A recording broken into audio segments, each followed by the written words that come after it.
presenta 24 horas.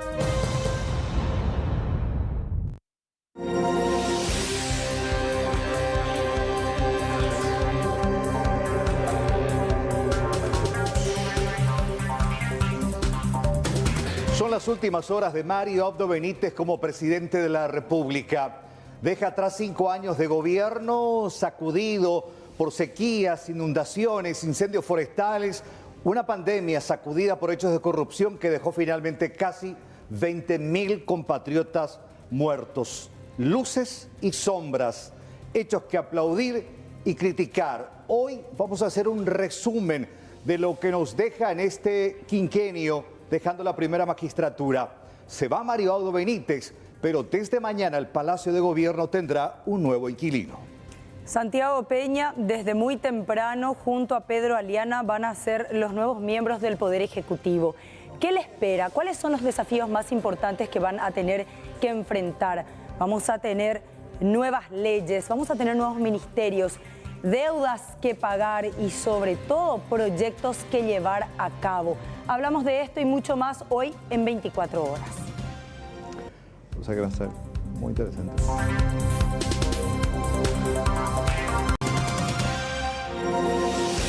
Mañana van a cumplirse 5 años de que Mario Abdo Benítez asumía la primera magistratura en el 2018. Una situación compleja en ese momento y a partir de ahí, Aníbal, con su propio partido y su gobierno.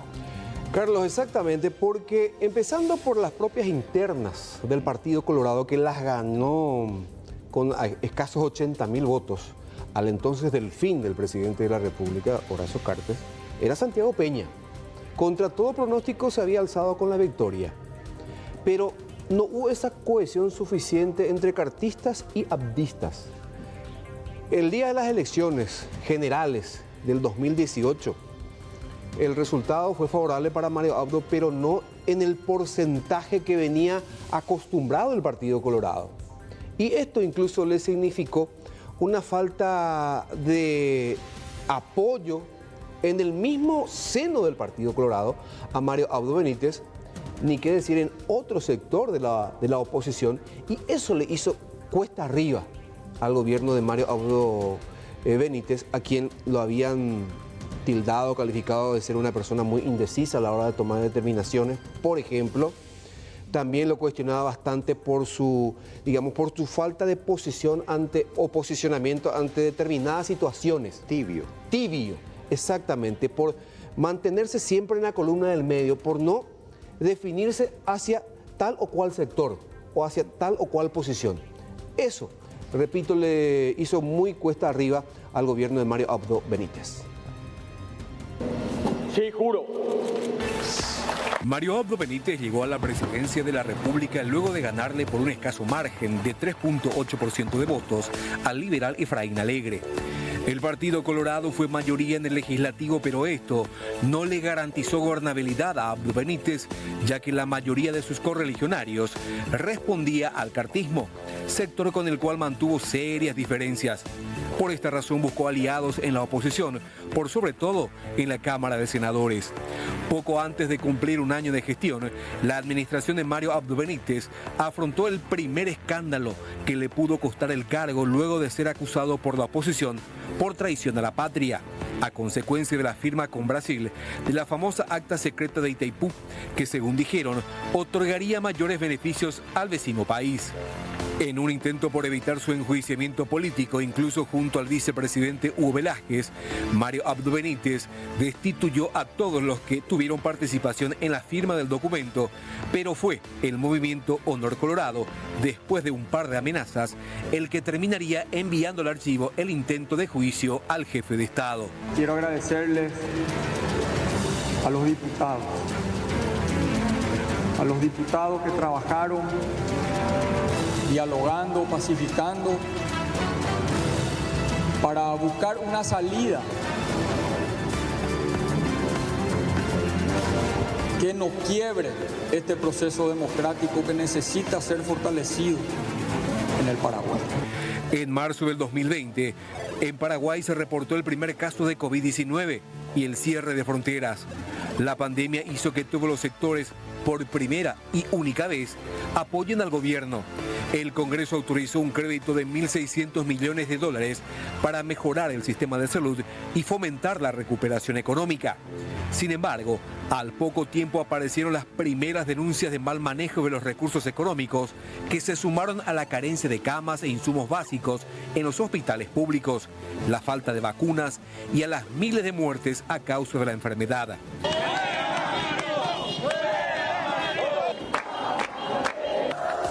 Las manifestaciones aumentaron la tensión, no solo por la falta de suministros clínicos, sino también por la puesta en vigencia de un viejo artículo del Código Sanitario que implicó el procesamiento penal de miles de personas que fueron sorprendidas fuera del horario permitido.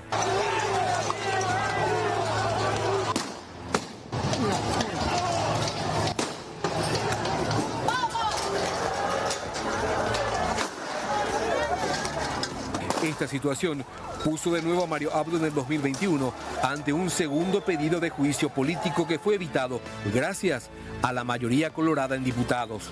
De los 53 votos requeridos para el enjuiciamiento, la oposición solo alcanzó 36.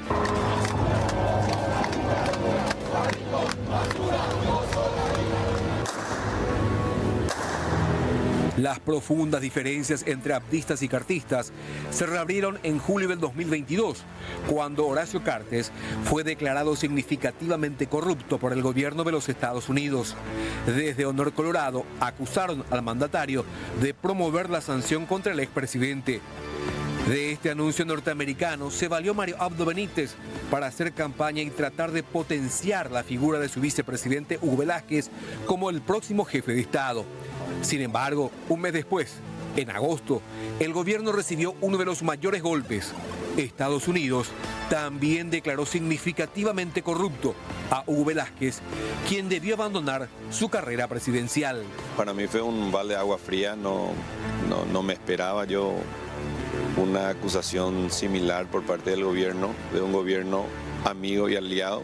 En la medida que llegaban las internas coloradas, ambos sectores recrudecieron sus críticas y acusaciones mutuas hasta que las elecciones generales del 30 de abril pasado los uniría porque el Partido Colorado está por encima de cualquier sector. Es así que Santiago Peña ganaría las presidenciales por amplísima mayoría al candidato de la oposición y la ANR gobernará el país por otros 5 años. Este gobierno también trajo mucha incertidumbre, sobre todo al bolsillo de los paraguayos, algunas luces y algunas sombras con relación a la economía, Juan. Exactamente, Mercedes. ¿Y con qué escenario se encontró el gobierno de Mario Abdo Benítez, principalmente en el tema económico? Vamos a destacar temas positivos y negativos. En lo positivo se destaca que Paraguay es admirado a nivel regional por su política macroeconómica, que hace que el país tenga un crecimiento muy importante. Ahora bien, la gente se pregunta cómo eso me afecta a mí en el bolsillo, porque finalmente hay muchas quejas de la inflación, de que todo cuesta más caro y una serie de otros elementos. Otro elemento a favor, podemos hablar del orden de la política fiscal y una cierta reducción de los niveles de pobreza. Pobreza a nivel macro y a nivel de porcentajes, porque en otros sectores la pobreza se incrementó, decían los principales analistas. Ahora bien, tenemos que hablar también de elementos en contra. Si hablamos de la economía paraguaya, podemos decir que algunos elementos que están restando actualmente son, por ejemplo, los altos niveles de informalidad. Enseguida les vamos a contar qué cantidad de población se encuentra dentro de este grupo. El desempleo también, Juan. La cantidad de paraguayos que en este momento no tienen un empleo, independientemente de que este sea formal o no. A esto agregamos, Mercedes, la evasión de impuestos, porque sabemos que se debe hacer una reingeniería muy importante para evitar que existan fugas. Y también otro tema muy importante, dependemos del agro y de la ganadería, el impacto climático en nuestro país, es decir, la tremenda sequía de la última temporada. Ahora estamos en recuperación, pero probablemente nos va a tomar todavía mucho tiempo lograr salir a flote en cuanto a la agricultura y la ganadería. Vamos a ver algunos números muy importantes, principalmente en esto, que tiene que ver con la reducción de la pobreza, porque en los últimos 20 años, Mercedes, lo que es muy admirado en nuestro país es que logramos reducir la pobreza total de 58% a 25% en 20 años. Y en cuanto a la pobreza rural, que tenía un índice sumamente alto, logramos bajarla del 70% al 34% actualmente. Pero acá viene lo preocupante, porque Si bien existe una reducción muy importante de la pobreza, ¿qué pasa? No se pueden hacer nuevas inversiones. Todo el presupuesto ya está prácticamente copado, ya está ocupado. Se llevaron a cabo algunos proyectos, sobre todo de asistencialismo, de facilidades. Le facilitaban al que más necesitaba opciones para poder salir de esa situación tan extrema. Eso hizo que la brecha se achique, pero en definitiva sigue siendo insuficiente. Y la pregunta es, ¿cómo gastamos hoy en día como país, con presupuesto? Y vamos a ver un desglose. De cada 100 guaraníes que se recaudan, 70 en promedio, porque esto siempre varía, va destinado a salarios en el sector público.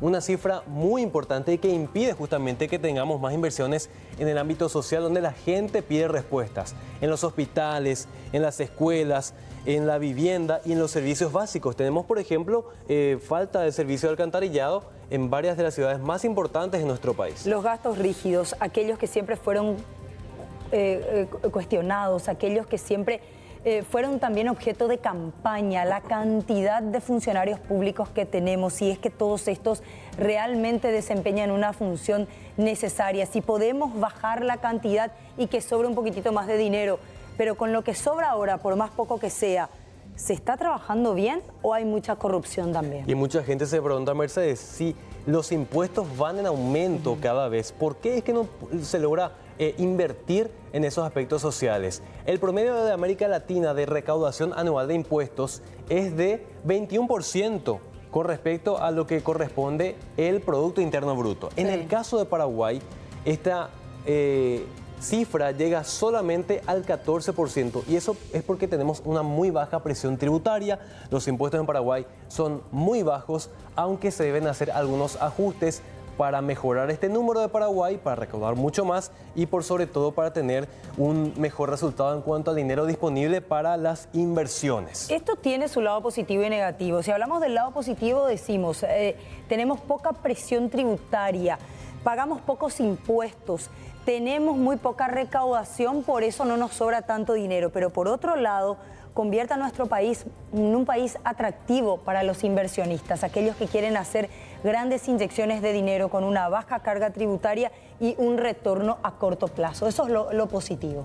Vamos a hablar de un aspecto positivo, porque Paraguay estaría creciendo con una cifra muy interesante en este año 2023. Estamos hablando de 4,5%, incluso a principios de año esto se llegó a elevar un poco más, incluso superando el 5%, un reajuste bajó esto al 4,5%, pero incluso podríamos terminar el 2023 con mejores índices. Si todo va bien, esto llegaría al bolsillo de la gente dentro de muy poco, pero fíjense, 4,5% es el nivel. ¿Cómo se logra esto? Por el crecimiento del campo, el motor de la macroeconomía, pero el factor climático afecta a las cosechas, así que dependemos sí o sí de la agricultura y la ganadería. Ahora bien, vamos a hablar del tema de la informalidad, Mercedes, porque fíjate que una gran cantidad de paraguayos trabaja sin seguro social y con niveles muy importantes que generan mucha preocupación en cuanto a la informalidad. 64% de la población trabaja bajo este régimen, es decir, 2 de cada 3 paraguayos está trabajando vinculado al mercado negro, a la falta de seguro social, a también la falta de aporte al tema de la jubilación. Mucha gente se ve justamente ahí desprotegida. Y a esto agregamos, ¿cuál es la promesa en la economía del próximo gobierno? Lo que más recuerda la gente seguramente es lo que decía Santiago Peña. Vamos a crear 500.000 nuevos empleos en este quinquenio. En los próximos 5 años vamos a tener 500.000 nuevos empleos. Este sería un motor muy importante para lograr la recuperación del bolsillo de la gente. Eleva muchísimo la vara, porque de hecho que hay que analizar muy bien cuáles son los rubros en donde hay esa disponibilidad. La inyección de capital tiene que ser de manera indirecta en rubros que generen fuentes de trabajo formales. Y ahí nos podremos a pensar y nos acordamos del rubro de las obras públicas. Hablamos también de modernización en muchos sistemas, en la implementación de tecnología, teniendo en cuenta la cantidad de gente joven que está buscando trabajo y que de hecho tiene una preferencia por trabajo en tecnología, porque esto realmente es muy ambicioso. 500.000 puestos de trabajo es una vara muy alta. Ahora, ¿qué dicen los analistas, Mercedes? Este tema tenemos que bajar a tierra y hacerlo aterrizar en el sentido de ¿es o no posible esto? Sí, ¿qué tan viable es? Claro, según nuestro analista invitado justamente, en este punto en específico se debe insistir no solamente en el empleo, sino también en la capacitación. Claramente la generación de empleo, pero eso tiene que ir acompañado también de educación en el más amplio sentido, ¿verdad? Que debe incluir también la capacitación, ¿verdad? Muchas veces vemos en el mercado laboral de que la demanda no encuentra oferta. O sea, que me consta eso por mi actividad de consultor, hablando a veces, no sé, con empresas de maquila que vienen de Brasil y dice, bueno, queremos contratar, pero no hay técnicos, ¿verdad? Con una formación mínima que puedan rápidamente incorporarse a esos empleos. Entonces, todo el esfuerzo de atracción de inversiones, de creación de condiciones, de lograr, digamos, que empresas que vengan, tiene que ir acompañado también de una educación, de una capacitación, de tal manera que nuestra fuerza laboral esté preparada para poder ocupar esos empleos que se van generando. Ahí creo que también hay un reto importante, ¿verdad? Sería un reto de corto plazo.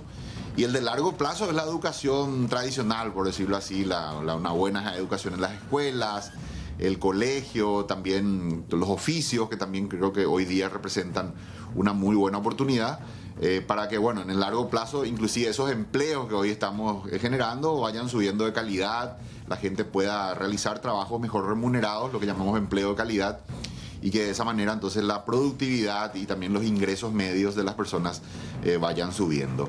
En tanto y en cuanto la educación sea de baja calidad en nuestro país, incluso aunque vengan empresas no vamos a poder aprovechar. De todas maneras, Juan, lo que más necesita el paraguayo es un trabajo constante y un trabajo que sea formal. Porque si trabajamos de manera inconstante, la famosa changa, tarde o temprano terminamos en la pobreza. Y hablando de pobreza, Mercedes, ¿cuál es el índice que debe mejorar Santiago Peña urgentemente con sus políticas macroeconómicas y microeconómicas también? Una persona, si llega a ganar menos de 825.000 guaraníes por mes por persona, se considera dentro de la línea de la pobreza. Pero fíjense un dato, hace poco se publicaba el informe de la pobreza multidimensional y fíjense, 1.200.000 personas perciben por encima de esos 825.000, pero se encuentran con múltiples necesidades todavía. En cuanto a la casa, el equipamiento, la forma en que prepara la comida, el acceso a los alimentos, el acceso a la educación, a los servicios básicos de salud, si bien gana un poco más de este igual dinero, igual no alcanza sí. Y se debe someter justamente a los servicios básicos del Estado que hoy en día están todavía en muchas carencias. Son los principales desafíos de Santiago Peña en lo económico. Él es visto como un tecnócrata a nivel internacional, así que todo el mundo espera que su expertise en economía se traduzca en buenos números en cuanto a su gobierno. Gracias, Juan. Y las cifras de la Policía Nacional como también del Ministerio Público nos revelan esta ola de inseguridad que en cierta manera es una deuda pendiente, ya se va, del gobierno de Mario Abdo Benítez. Judith, ¿cuáles son los números con los que tendrá que enfrentar a partir de mañana Santiago Peña? Bueno, Carlos, y según la percepción de la gente y también basándonos en las estadísticas de la Policía Nacional y Ministerio Público, una de las principales deudas del gobierno de Mario Abdo Benítez está en el ámbito de la seguridad, porque hablamos de una inseguridad creciente en este periodo que se refleja en las calles. Los hechos de asaltos callejeros, muchas veces hablamos de robos agravados que implicaron el uso de armas, personas heridas, en fin. También, de acuerdo a las cifras, Carlos, a cada 6 minutos una persona es víctima de asaltos callejeros como estos que están observando ustedes en los videos. Y por otra parte, también en el ámbito de la seguridad, estamos hablando de un gobierno marcado por los secuestros también, porque recordemos que algunos se dieron dentro del periodo del gobierno de Mario Abdo, mientras que arrastrando otros secuestros ya de décadas, tampoco pudiendo hacer con que retornen estas personas secuestradas. En instante vamos a hablar de eso. Y por otra parte también acerca de las falencias que se resaltan en estas estadísticas, lo que respecta a las cárceles hacinadas. Hablamos de personas que están procesadas. Casi la mitad de los reclusos son personas procesadas y todavía sin condenas.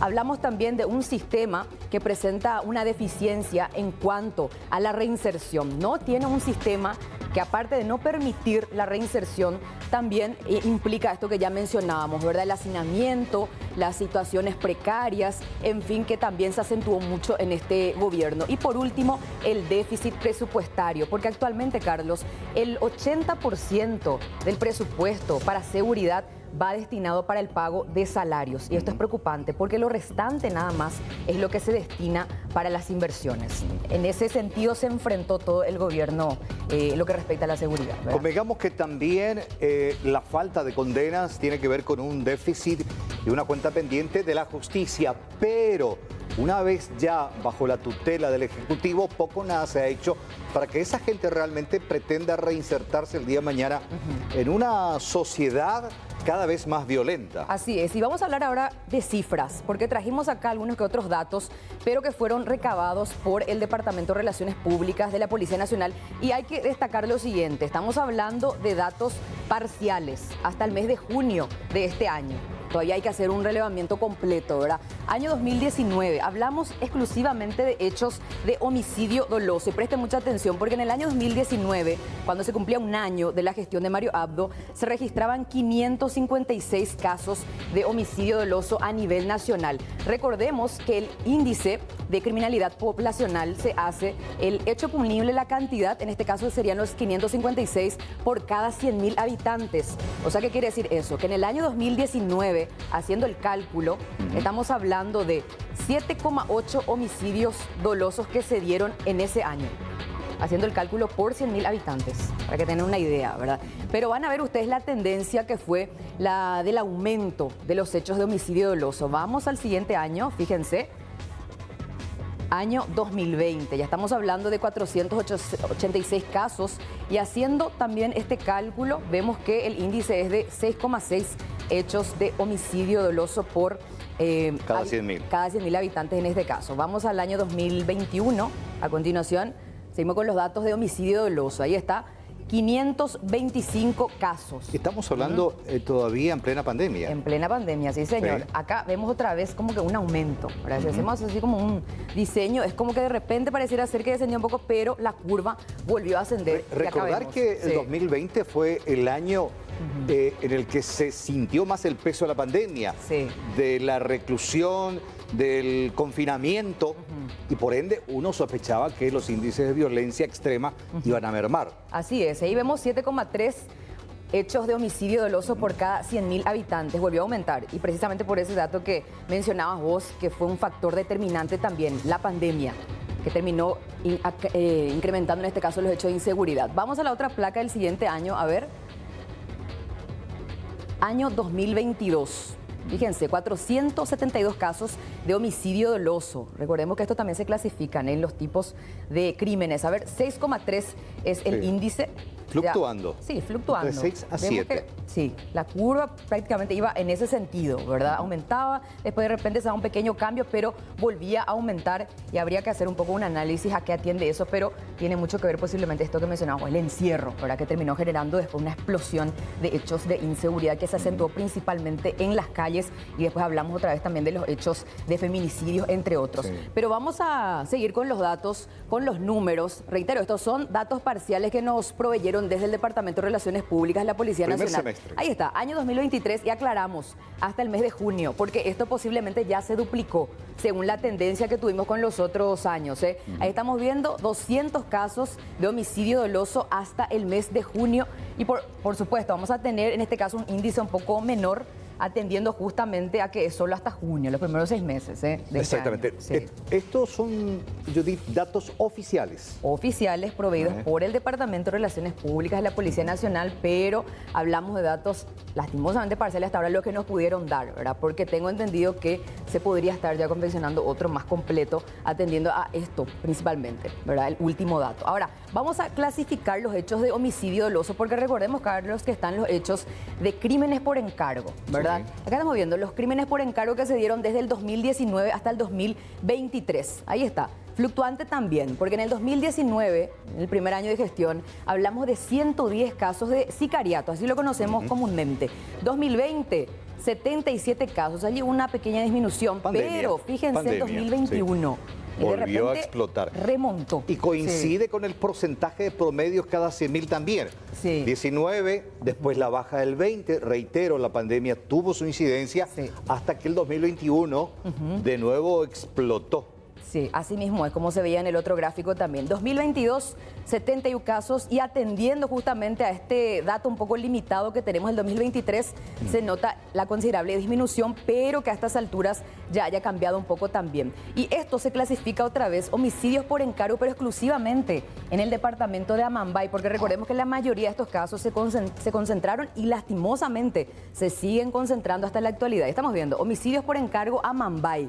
Empezamos por año otra vez, 2019, 83 casos, Carlos, al inicio de la gestión, primer año, ¿verdad? Se cumplió y ya tenía 83 casos de sicariatos. 2020, 53 casos, plena pandemia. 2021, 62. Mira cómo repuntó otra vez. Sí. Tenemos esa tendencia en ese año de los hechos de homicidio doloso. 2022, 30 casos y 2023, que sería hasta junio, tenemos 7 casos. Creo que también en los últimos 5 años el tema del sicariato, anteriormente se concentraba en un 99% el departamento de Amambay, hasta que desde un tiempo a esta parte se fue diversificando y se hasta peligrosamente normalizando que casos de sicariato se den en eventos públicos o en las calles de Asunción, cosa que antes no ocurría. Exacto, porque varios casos tuvimos en estos últimos años que se dieron en lugares públicos, en eventos multitudinarios, y hablamos de crímenes por encargo que están también dentro de estas estadísticas, ¿verdad? Bueno, y pasamos a otras informaciones, a más datos. Feminicidios, por supuesto. No podemos dejar de hablar porque si hacemos así un análisis rápido, tenemos esa percepción de que se dieron muchos casos en estos últimos años. Se fueron en aumento y principalmente también después de la pandemia. Fíjense, 2019, 11 casos. Cerró con esa cifra. Bastante poco en lo que respecta a la cifra. Ahora, 2020, vemos 25 casos. 2021, 24. Ahora, 2022, repuntó. Post pandemia. 39 casos de feminicidios. Y ahora en el 2023, hasta el mes de junio, se dieron 28 casos, igual preocupantes. Sí, totalmente. Porque fíjate, el 2020 teníamos 25 ya. Ya superó. En lo que respecta al año, sí, en total del año. Pero en el 2023, hasta junio, ya tuvimos 28 casos, para que tengan una idea de cómo estamos en ese sentido también. Bueno, seguimos con más datos. A ver, vienen los hechos de robo. Esto sí, preocupante, ¿verdad? Porque acá sí podemos hablar acerca de cifras alarmantes, no solamente en Asunción y Central, sino que a nivel nacional ya, porque anteriormente hablar de hechos de asaltos callejeros en el interior del país parecía ser un poco difícil, ¿verdad? Hoy día es algo común ya también que se replica en distintos puntos. Ahí vemos que tenemos datos bastante limitados también, porque tenemos solamente un margen del 2022 al 2023. No tenemos los años anteriores porque esto es lo único que nos proveyeron desde el Departamento de Relaciones Públicas, la Policía Nacional, si bien insistimos un poco en la información porque me imagino que van a tener trazado desde lo que respecta al 2019, ¿verdad? Pero lastimosamente a esto es lo que accedimos, pero ya tenemos un importante parámetro. Fíjense, los hechos de robo, porque esto también se clasifican, ¿verdad? Pero los robos en sí, 2022, 483 casos, 2023, 208 casos, Robo agravado, que implican el uso de armas, ya sea arma de fuego o arma blanca. Sí. Esos son los robos agravados, estamos hablando. Actualmente la violencia para despojar de alguien algo. Sí, y el parámetro es el uso de armas para el efecto, ¿verdad? Acá estamos viendo 2.554 casos en el 2022 y en el 2023 1.456 casos. Los hechos de hurto, los hechos de hurto. Estos son aquellos que los delincuentes ingresan a locales comerciales y se alzan con las cosas sin la presencia de las personas afectadas en ese caso. Estamos hablando del 2022,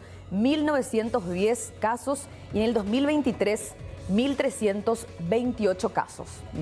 Importante, perdón la interrupción, para que la gente entienda, porque hay una diferencia entre 2022 y 2023. Ojo, 2023, primer semestre, solamente 6 meses. Exacto. Falta todavía el resto del año. Exacto. Por eso, simplemente para destacar, porque dicen, no, realmente bajó mucho. No es que bajó. Así es. Todavía los datos son inconclusos. Al menos en esta parte, tengamos en cuenta ese dato que mencionaba. Hasta junio nomás es esto.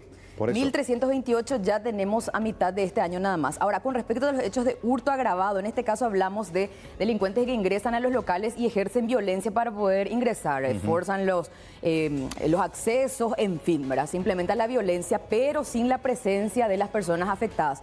2.825 casos en el 2022 de hurto agravado. Y acá, en el 2023, hasta junio, esa aclaración importante, 1.580 casos. Se aumentó también. Importante, sí.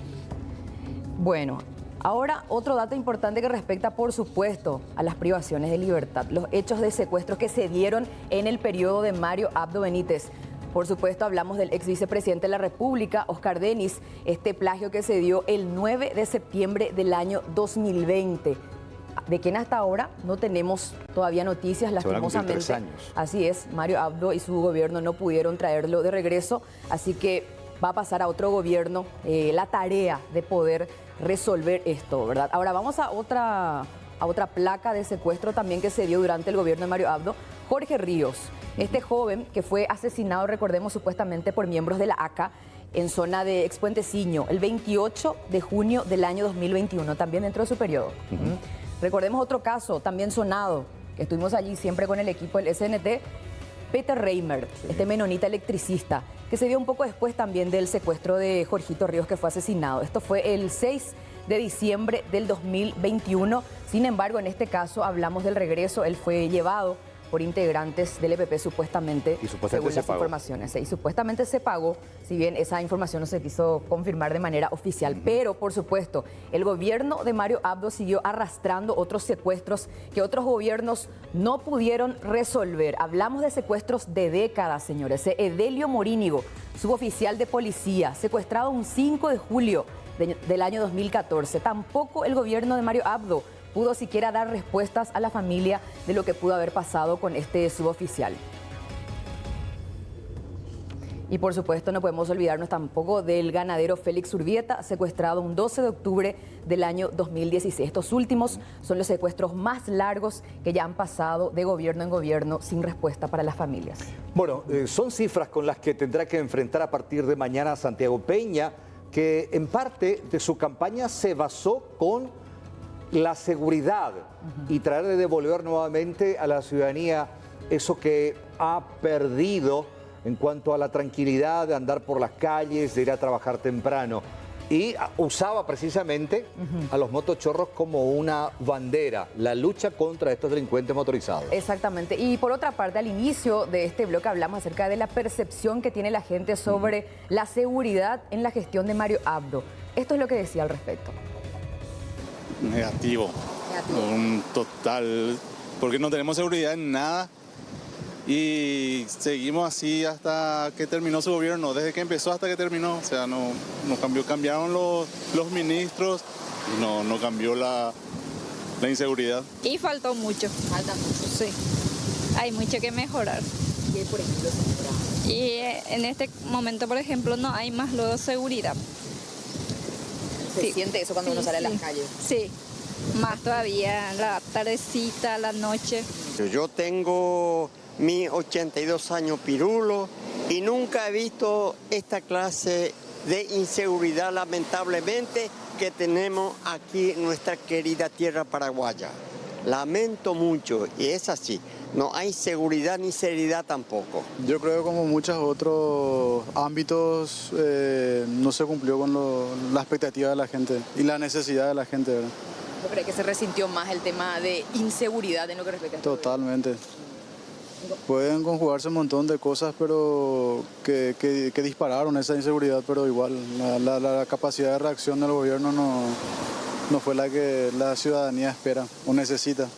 Y la verdad, para mí que está peor, porque después de la pandemia, especialmente, estuvo un tiempo en la pandemia tranquilo y después se volvió absolutamente peor. Ya nada no puedo hacer porque todo es peligro, salir a la calle prácticamente. O sea, hay esa sensación de inseguridad. Se siente mucho luego. Ya, impresionante. ¿Vos sos estudiante o ya te tocó ser víctima o no sé si...? Sí, no este año, hace muchos años ya, pero sí. Y la verdad que deja mucho que desear. Estamos viviendo intranquilos. Creo que hasta hoy día se siente y esperemos que cambie. Poco o nada.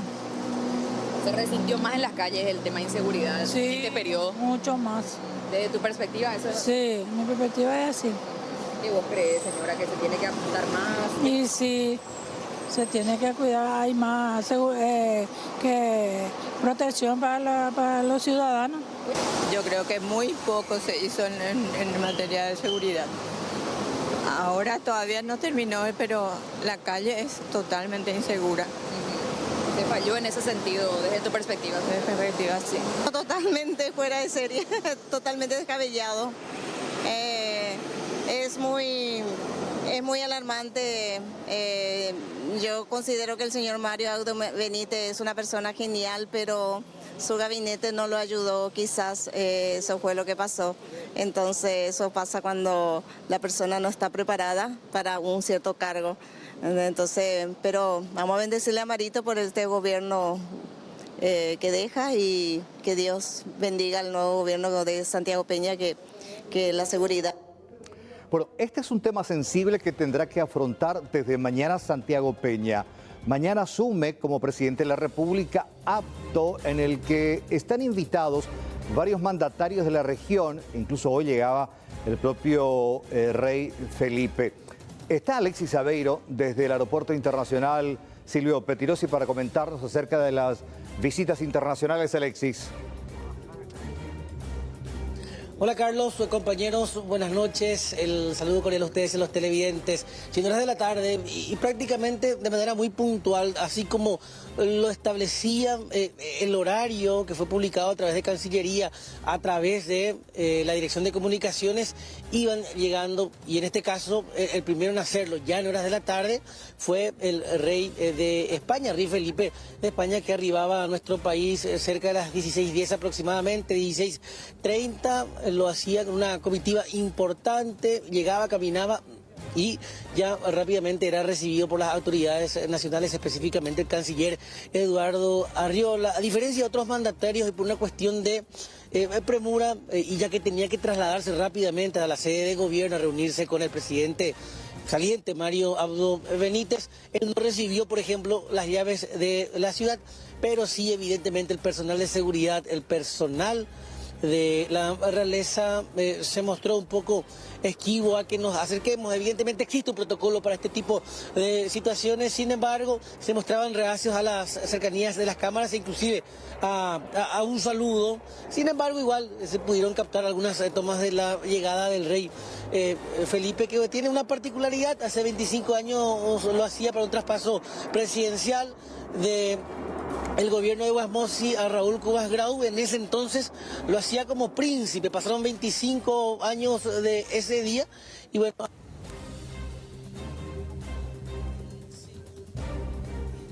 Bueno, a ver, vamos a recuperar el audio de Alexis, quien se encuentra en el Silvio Pettirossi. Todavía las delegaciones internacionales van arribando. A ver, retomamos el audio, Alexis.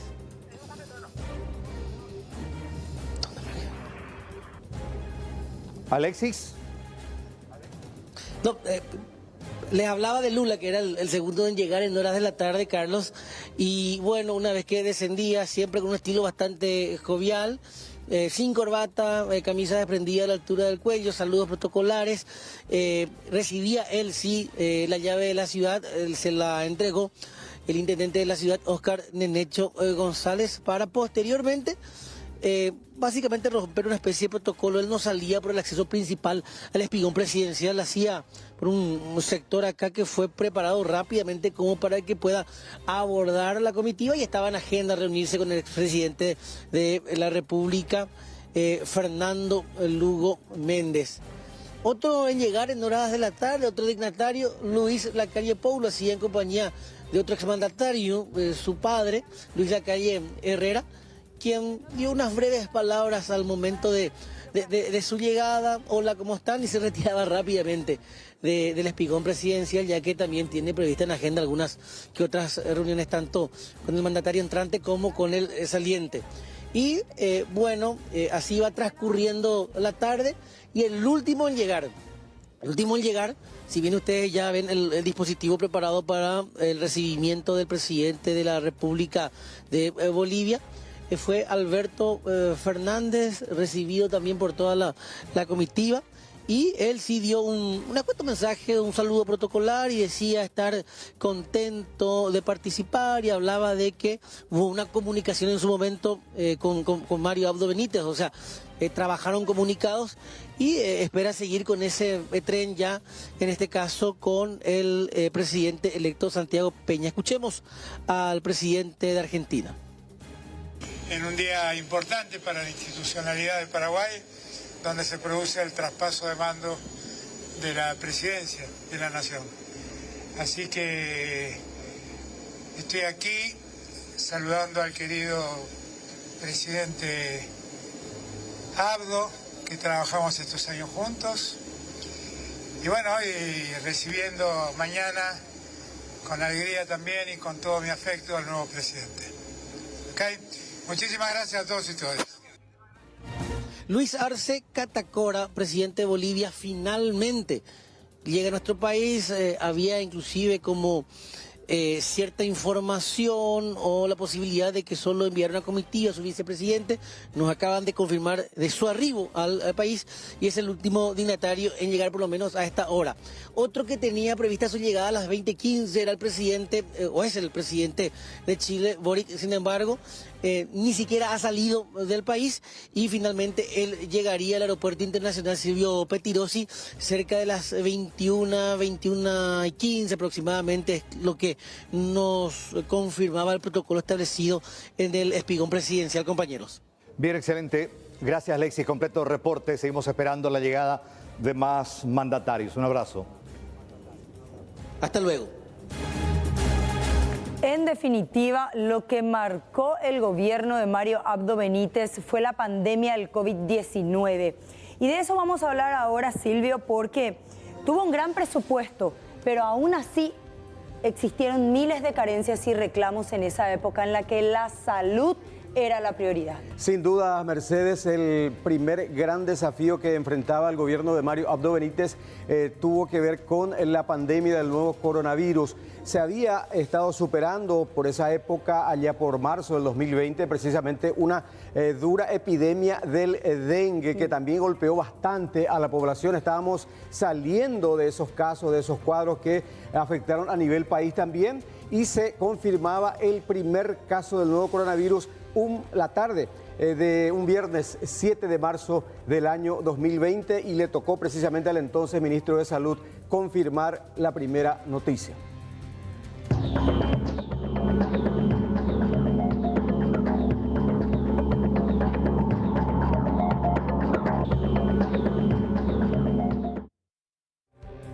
Los hemos convocado para anunciar efectivamente y confirmar el primer caso de coronavirus en el Paraguay. Se trata de un adulto joven, 32 años de edad, proveniente de Ecuador, con nacional. Él se encuentra en este momento en muy buen estado general de salud, consultado por un cuadro febril y un cuadro con problemas de garganta. Actualmente, como decía, se encuentra en muy buen estado de salud. Todos los contactos, tanto de personal de Blanco como los contactos personales del paciente, están en este mismo momento siendo monitoreados. Así es, Silvio, que empezábamos a desesperarnos todos los días por la cantidad de gente que veíamos, por los contactos que teníamos, por seguir el árbol de contactos, por leer ese tuit que hablaba todos los días de la cantidad de contagios. Ahí es que, no te digo que hay una paranoia que se apoderó de nosotros, pero una preocupación extra que hacía que el COVID era sinónimo de muerte y denotaba las carencias que tenía nuestro sistema de salud. Es así, y comenzaban esos días de angustia, de temor, de incertidumbre, de no tener un panorama claro, ninguna perspectiva de lo que podía ocurrir tanto en nuestro país como incluso a nivel mundial, porque los casos se multiplicaban a nivel global, comenzaban a reportarse también los primeros decesos, los primeros fallecimientos, y eso llevó a una medida drástica que adoptó desde inicio nuestro país. Se consideran medidas sumamente importantes, trascendentales para el buscar un poquito mitigar los efectos, porque no podíamos hablar de un control de la situación. El quedarse en casa, el cierre de las fronteras. Repetimos, 7 de marzo del 2020 se daba el primer caso de manera oficial de este compatriota que regresaba del Ecuador. Decíamos, cierre de fronteras, se habilitaban también los primeros albergues para recibir a los connacionales llegados del exterior también con esa misma incertidumbre. Sí. No, se instalaba esa cuarentena estricta en principio, eso impactaba también en una merma total de la actividad comercial, calles vacías, comercios cerrados que observábamos a lo largo y ancho de nuestro territorio, y eso representó un duro golpe. De allí también aquel programa de asistencia económica que llegó a un determinado sector, simplemente no a todos también. Y luego de esas durísimas restricciones comenzó a implementarse lo que se llamó la famosa cuarentena inteligencia, una suerte de reapertura gradual, parcial. Por sector, por rubro, por horarios. Efectivamente, uno de los más golpeados, el sector gastronómico, por ejemplo, hotelería y turismo, en fin, varios compatriotas que han quedado absolutamente sin ninguna posibilidad de ingreso, y en esas condiciones había que seguir enfrentando el día a día. En medio de esa crisis, que también tenía su impacto lógicamente a nivel político, a nivel del Parlamento, casi un año después de haberse confirmado ese primer caso, se daba ya la renuncia del entonces ministro de Salud, el doctor Julio Mazzoleni. Se vio forzado a dar ese paso el 5 de marzo del año 2021, agobiado por esa presión, alta presión que recibía del sector parlamentario principalmente y de otros ámbitos también de la sociedad. Y sobre todo porque también saltaron a la luz muchos casos vinculados a compras, a la contratación de servicios, en donde había una hilacha de corrupción, había necesidad, había plata, había muertes y había casos de corrupción. Sí, se dieron esos casos de corrupción que incluso hasta ahora se está ventilando en tribunales, aquellas compras sobrefacturadas, aquellos insumos que fueron rechazados, el famoso mecanismo COVAX que hasta ahora no estamos pudiendo recuperar esa inversión o esos gastos que se hicieron. Mazzoleni formalizaba su renuncia de esta manera. Hemos acordado juntos que yo deje el cargo del Ministerio de Salud Pública a los efectos de que realmente se pueda generar esa paz que necesitamos para poder enfrentar este desafío. Empezaba una nueva etapa, salía Mazzoleni y teníamos nuevo ministro, Silvio. Es así, nos referimos al doctor Julio Borba, que tenía que seguir enfrentando esta crisis, una de las más importantes del gobierno de Mario Abdo Benítez, repasando esas imágenes cuando llegaba al Palacio precisamente para prestar juramento. Por supuesto, todos usábamos los famosos barbijos, tapabocas y otros mecanismos de protección individual también. Y con la asunción de Borba comenzaba el arribo de los primeros lotes de vacunas. Recuerdan, eso se daba en febrero del año 2021, la llegada de los primeros cargamentos de vacunas, la rusa, la Sputnik. Sí. En el gran vacunatorio, en el ex Aratirí, las filas eran largas, el servicio era bueno. Sí. Más de uno se vacunó de manera irregular y tuvo consecuencias. Así mismo, una concurrencia masiva que se daba también.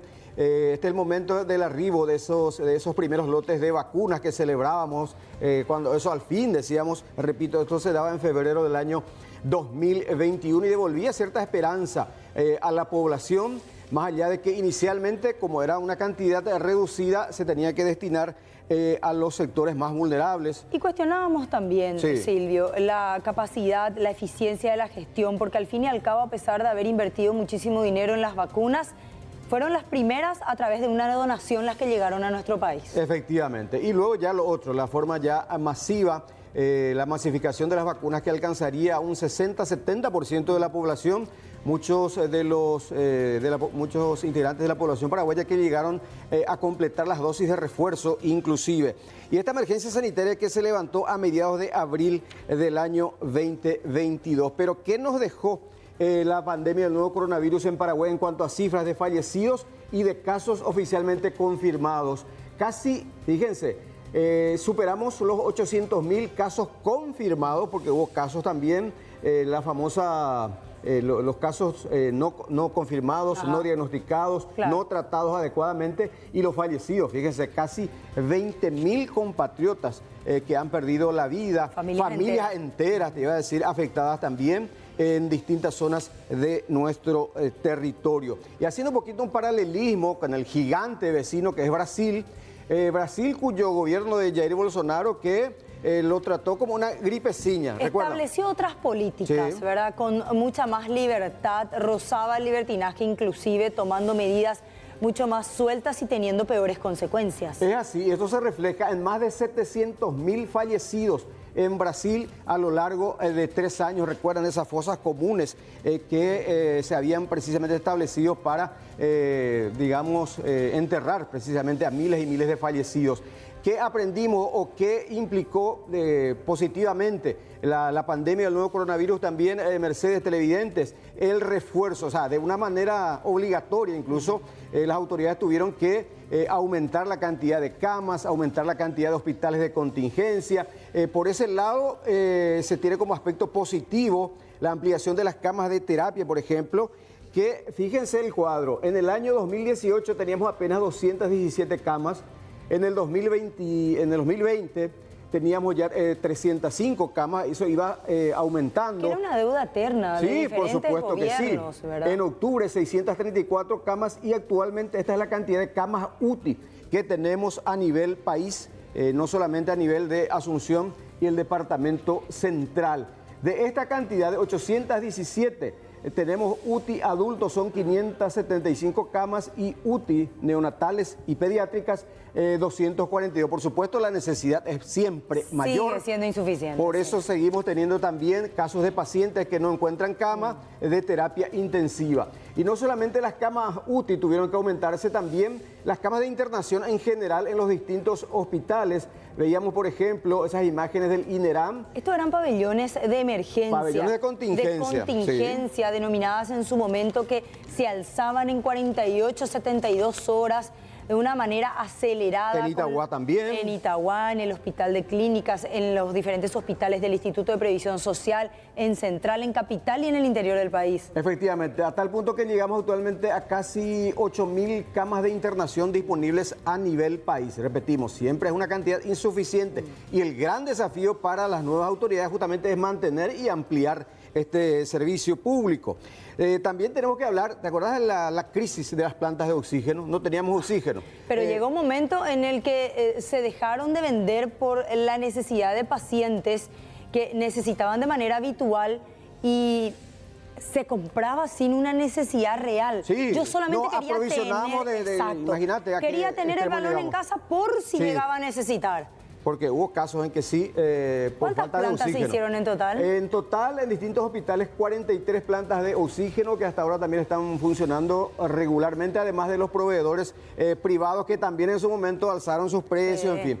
Esto también implicaba precisamente el tema del personal de blanco, los recursos humanos, más enfermeros, enfermeras, más médicos, precisamente. No solamente la limitación de la cantidad de camas era un problema, podíamos habilitar más camas, podíamos comprar más equipamiento, pero ¿quién podía operarlas? ¿Quién podía atender a esos pacientes?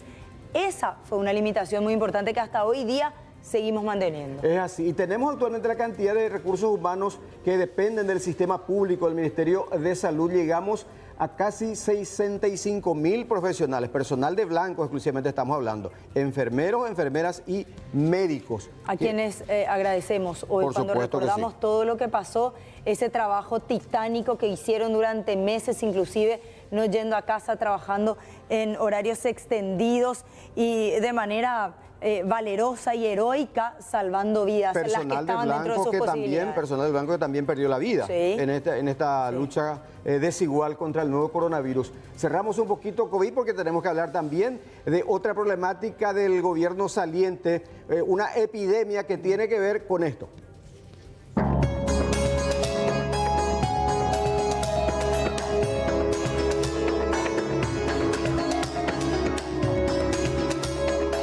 Bueno, y nos referimos a los miles de casos de chikungunya. ¿Recuerdan dónde empezó la epidemia de chikungunya en el país? Fue en la zona de Mariano Roque Alonso y Limpio. Estábamos allá, te digo exactamente, en julio del año 2022. De hecho, veníamos teniendo casos muy aislados. junto al dengue, por ejemplo, los distintos serotipos del dengue, pero lo de la epidemia en sí de chikungunya y los primeros fallecidos se dieron precisamente en el departamento central, el departamento más poblado del país, y lógicamente eso hizo que se expandiera rápidamente los casos de chikungunya. Y llegamos a esto desde el 2022, mediados de julio, hasta junio de este año. 71 fallecidos por chikungunya. Esto confirmaba hace poco el doctor Guillermo Sequera. Alcanzamos los 70 fallecidos, ¿sí? Más uno que falleció en la última semana del 2022. Podemos decir que esta ola tiene 71 fallecidos hasta el momento. Aquí está prácticamente el 38, casi 40% están entre los mayores de 60 años. Pero fíjense, en los mayores de 70, mayores de 80, hay mayores de 90 también que están falleciendo. Sexo masculino, ¿verdad? Y mayores de 60 años, eso es lo que más fallece. Pero está el otro extremo de la vida, fíjense, menores de 1 año. Muchos. Siempre hay, o casi siempre hay, comorbilidades, principalmente enfermedad cardiovascular. De los reportes periódicos por COVID pasamos a los reportes semanales por casos de chikungunya. Y decía, el sector es más vulnerables, desde los más chiquitos, bebés, y los que están en adultos mayores. Digamos, muchos iban inclusive a los hospitales con un dolor intenso en el cuerpo, con una fiebre alta, y no le daban un medicamento para poder aplacar el dolor. Los insumos siempre fueron un problema en el sistema de salud. Realmente se tuvo que recurrir a gente que iba a clorinda, buscábamos en cualquier lado realmente los insumos y medicamentos, y si bien se tenían presupuestos ampliados, no siempre alcanzaban, hasta el punto que teníamos estas situaciones bastante dramáticas en los hospitales públicos. Y a propósito de cifras y de insumos y de medicamentos, un aspecto preocupante que tendrá que administrar también las autoridades próximas a asumir mañana: la deuda histórica. Que mucha plata se debe. Realmente se debe muchísima plata, tanto por parte del IPS a los proveedores, industrias farmacéuticas, proveedores, importadores, en fin. Esta deuda nunca se cereó. No se va a poder va luego creciendo. porque es dinámico. Sí. De repente se mitiga un poquito, pero nuevamente nuevas adquisiciones hacen que se incremente. Según el reporte oficial de las industrias farmacéuticas a julio de este año, lo más actual que se tiene, el IPS adeuda 257.7 millones de dólares, representa el 41%. El Ministerio de Salud, a su vez, 371.359%, hace un total de 630 millones de dólares. Decían desde las industrias que IPS dejó de pagar hace rato. Sí. ¿Y el Ministerio? Y el Ministerio paga a cuentagotas y está pagando las cifras menores, nada más. Otro problema. ¿Cuál? Tiene que ver con la salud mental y la situación también de los adictos que no tienen. Los usuarios de drogas. Y que viene muy emparejado el problema de la inseguridad. Totalmente. Tiene que ver precisamente con la situación de miles de jóvenes, algunos niños inclusive, que precisamente desde temprana edad caen en las adicciones, deambulan por las calles. Son imágenes bastante tristes, fuertes, repetitivas, que uno observa prácticamente ya a nivel país. ¿Qué se hizo y qué se puede hacer al respecto? Y muy poco se ha hecho. Tenemos un único Centro Nacional de Atención de Adicciones que funciona en la ciudadanía de Venezuela. ¿Que puede albergar cuántos? Y ahí está, tenemos la placa, ¿cuántas camas apenas tiene? Precisamente el único centro de adicciones, ahí está, 60. Coste que prácticamente se duplicó, apenas teníamos 30. Y es más bien para labor de desintoxicación. Claro. Y aparte tienen que concurrir de manera voluntaria.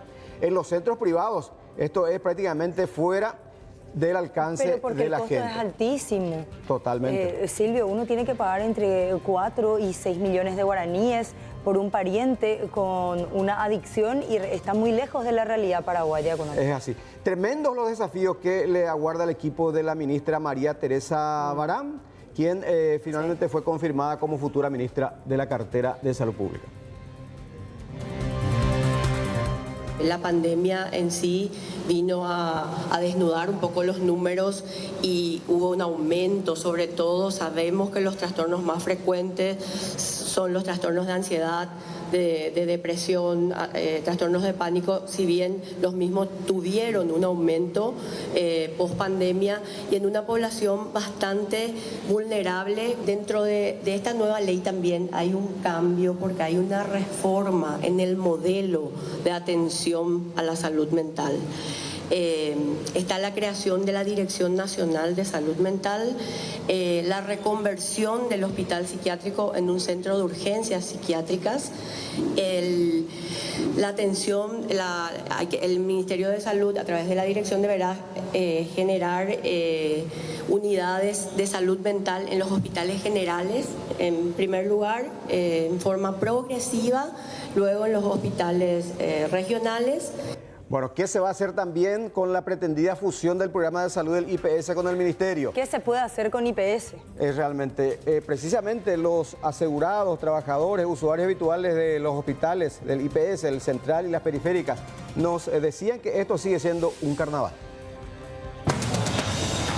Fuimos agendados hace un mes y medio o 2 meses. De golpe te llaman y te dicen que se suspendieron todos los procedimientos. Me citaron para hoy las 8 de la mañana y me dicen que no hay especialistas, que uno solo en todos los hospitales tiene que atender. Yo soy un asegurado con 35 años de aporte. Agua oxigenada, no puede ser porque un hospital tan grande no tengamos agua oxigenada, no tengamos leucoplas. Pagaba el IPS para jubilarme, pero mira, otro guerra de nervios, a ver, no te infarto.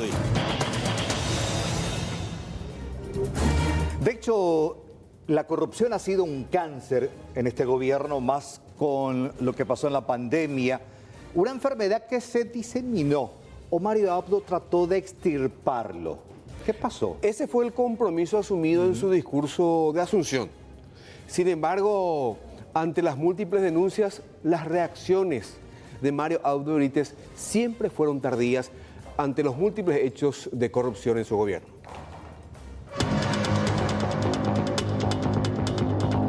En el gobierno de Mario Abdo Benítez fueron muchas las denuncias de corrupción en contra de funcionarios del Estado. Algunas terminaron con la renuncia o remoción del afectado, pero otras fueron judicializadas. Al poco tiempo de tomar el mando, en octubre del 2018, el gobierno de Mario Abdo tendría su primer escándalo cuando el director de Migraciones, Julián Vega, fue denunciado por acoso a una traductora en Taiwán durante una misión oficial. La solución fue su pronta remoción. En julio del 2019 se produjo otro escándalo, pero de mayores proporciones, la firma de la llamada Acta Secreta con Brasil. Esto le costó el cargo al canciller Luis Castiglioni, al director de Itaipú José Alberto Alderete, al embajador en Brasil Hugo Saguier Caballero y a la titular de la CEPRLAD, María Epifanía González. En septiembre del 2019, el entonces ministro de Justicia Julio Javier Ríos y el comandante de la Policía Nacional Walter Vázquez fueron removidos tras la fuga del jefe narco Jorge Teófilo Zamudio alias Zamora. En aquel operativo de rescate fue muerto un oficial de la policía. En septiembre de ese mismo año, también el jefe del gabinete civil, Julio Young, tuvo que renunciar al comprobarse que intermedió para que el presidente Mario Abdo recibiera al representante de la firma Lamborghini.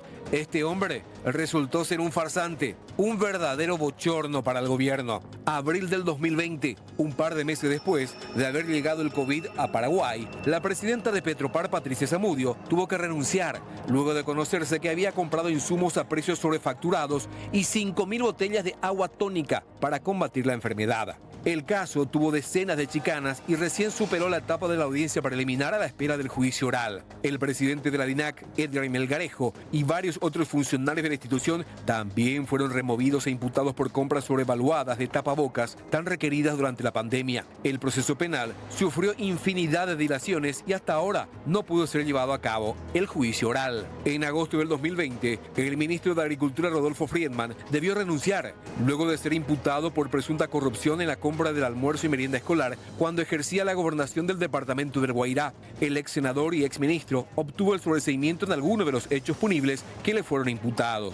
Mario Vega sería destituido del INDER luego de que lo hayan imputado en octubre del 2020 por pedir, según la Fiscalía, una coima de $200.000. El juicio oral está en pleno desarrollo. En diciembre del 2020, el procurador de la República, Sergio Cosia, fue forzado a dejar la institución luego de firmar un documento que autoriza el pago de $7 millones a la firma argentina Texas Oil, señalada de incumplir un contrato con el Estado paraguayo.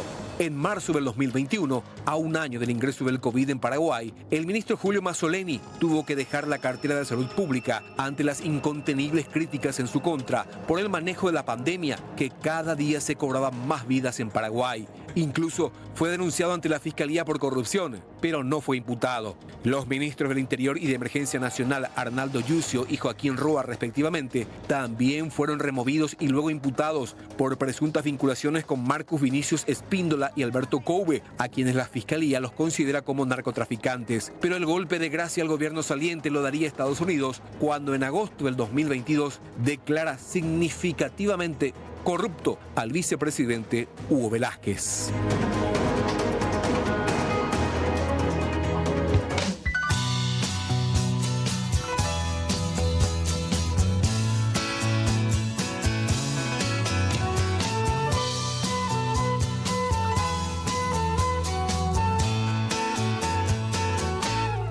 Got on board a westbound 747. Didn't think before deciding what to do. All that talk about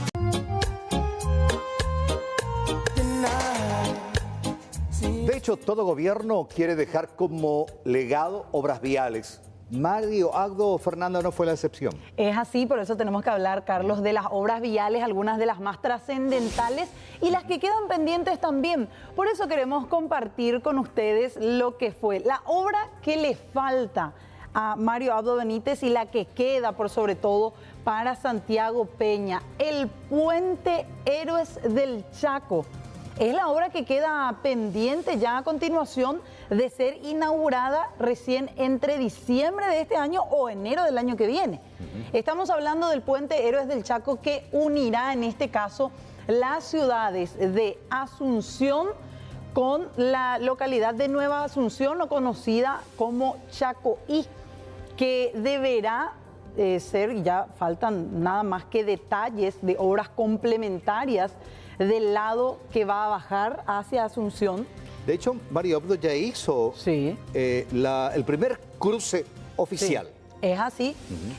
Hizo el cruce oficial a través de este puente que allí en ese sector por donde estuvo pasando con estos vehículos que estamos observando en las imágenes, ya se puede hacer el paso, pero todavía no se encuentra oficialmente habilitado. Al público. Es así. Aquí tenemos la imagen justamente del Puente Héroes del Chaco. De un lado, Asunción. Del otro lado, Carlos, Nueva Asunción o Chaco, y se espera en este sentido que pasen más de 10.000 vehículos que hagan este recorrido, pero en vehículos evidentemente, cerca de 10.000 vehículos, 10.000 automóviles por día, por este mismo sector. Lo que falta de tu lado, por así decir, del lado Asunción, del lado Asunción lo que faltan son algunas obras para terminar bajando del puente hacia el corredor vial botánico. Del otro lado... De este lado. Del otro lado, hacia este sector, lo que faltaría son las obras complementarias. La pavimentación, algunos otros accesos, la colocación de un peaje que va a estar del lado Chaco y también. Ojo, Detalle eso, Sí. Que no nos contaron públicamente esa parte de la información. Claro, pero que evidentemente tiene que esto generar algún rédito económico una vez terminada la obra vial, que costó 902.000 millones de guaraníes. Hubo de por medio dudas sobre el proyecto porque al inicio de la obra no se conocía cómo iba a lucir el Puente Héroes del Chaco, de hecho que después tuvo algunas modificaciones.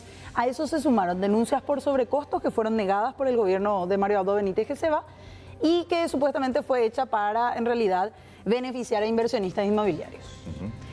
Otra obra, la obra que sí se terminó, hablábamos de la que falta, de la que va a quedar para Santiago Peña, hablamos ahora de la obra que sí llegó a culminarse, el túnel de Tres Bocas, un importante acceso principalmente a la gente que transita por esa zona, por donde pasan 45.000 vehículos por día. Nada más y nada menos, que quedó habilitada en marzo de este año, pero con un retraso de más de 9 meses y críticas incluso de parte de los frentistas. Meses después sí, la zona pudo descongestionarse así como se prometía, pero la gente que vivía por allí, como toda obra de gran envergadura, tuvo que pasar por algunos momentos bastante críticos principalmente. La obra tuvo un costo de 144.000 millones de guaraníes. Su inauguración estaba prevista para el mes de abril, pero fue cancelada por la destitución, ¿te acuerdas? De aquel entonces del viceministro de Transporte. Sí. Por la crisis de los ómnibus, justamente. Después se volvió a realizar la inauguración allí entre luces y sombras, entre que se iba Mario Abdo o no, terminó apareciendo él en la inauguración que se hizo allí en medio de una manifestación incluso de los vecinos. Esta es la obra que sí Mario Abdo pudo terminar.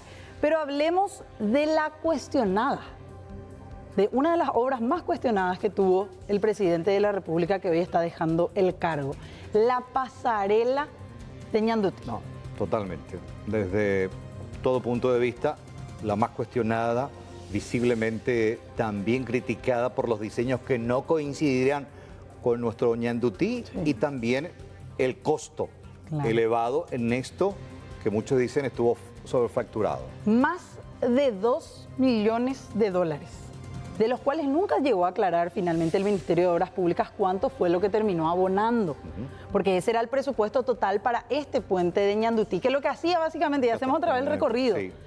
¿Desde dónde te encontrás, Carlos? Sí. ¿Zona Parque Ñuguazú? Sí, justamente para los Juegos Olímpicos. Claro, para los Juegos de Sur la gente podía pasar utilizando esta pasarela hasta la zona del Parque Olímpico. Pero lo que muchísimo se denunció es que después de finalizados los Juegos de Sur, se llenó de herrumbre esta obra tan cara, muy poca gente la usa, en algunas ocasiones gente que intenta utilizarla la encuentra cerrada, con candados. 2.1 millones de dólares de una obra que incluso tuvo un análisis de parte de Contraloría que confirmó mediante un informe que hubo aspectos cuestionables y que hubo de hecho direccionamiento en la licitación para favorecer a la empresa que la construyó, pese a aquel informe contundente de Contraloría. Al día de hoy la carpeta del Ministerio Público que fue abierta no tiene ni un solo imputado. Esto fue otro de los legados y uno de los grandes cuestionamientos.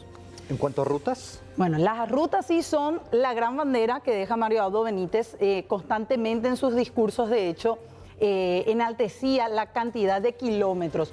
¿Con cuántos kilómetros de asfalto cierra el gobierno de Mario Abdo Benítez? Ahí sube el número y se sitúa en 4.209 kilómetros. Ah, mira. Este es el último dato de la semana pasada nada más del Ministerio de Obras Públicas y Comunicaciones cuando hacían su cierre de gestión.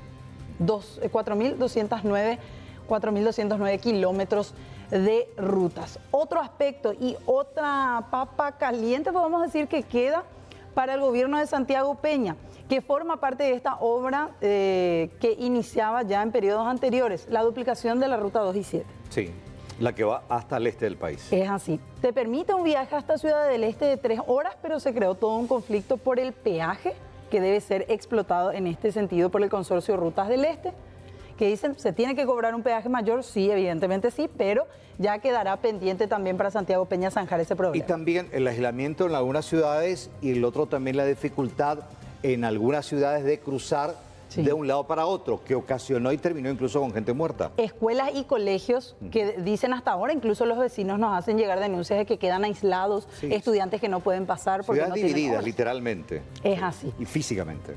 Otros aspectos más y otras obras más que todavía tienen algunos pendientes. El puente de la integración. Brasil y Paraguay, el segundo puente. Sí, la segunda conexión vial internacional entre el Paraguay y el Brasil tiene 760 metros de longitud, 19,20 metros de ancho, 180 metros de altura.